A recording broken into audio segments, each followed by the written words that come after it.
A reading from the Acts of Apostles.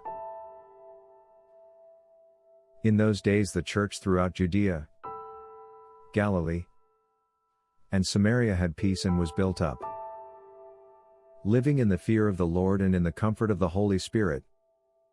It increased in numbers. Now as Peter went here and there among all the believers, he came down also to the saints living in Lydda. There he found a man named Aeneas, who had been bedridden for 8 years, for he was paralyzed. Peter said to him, "Aeneas, Jesus Christ heals you. Get up and make your bed." And immediately he got up. And all the residents of Lydda and Sharon saw him and turned to the Lord.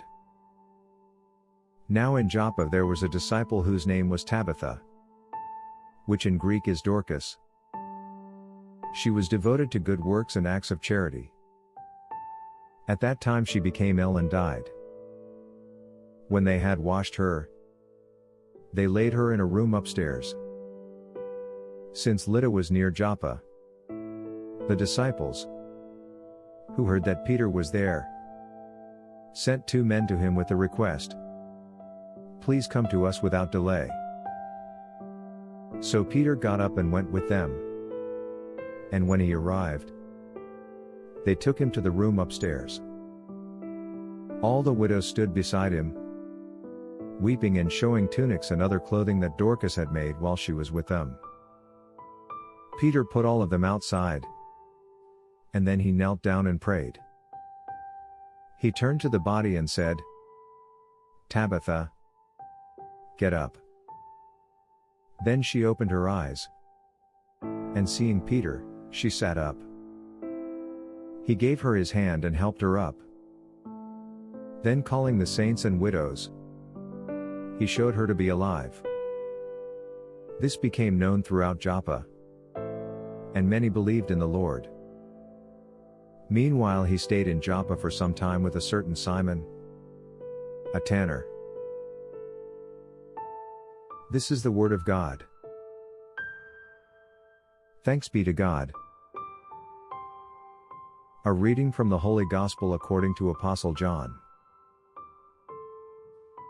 When many of the Lord's disciples heard this, they said, "This teaching is difficult. Who can accept it?"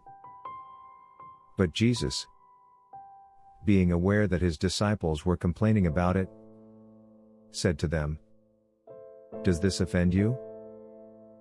Then what if you were to see the Son of Man ascending to where he was before? It is the Spirit that gives life. The flesh is useless. The words that I have spoken to you are spirit and life. But among you there are some who do not believe."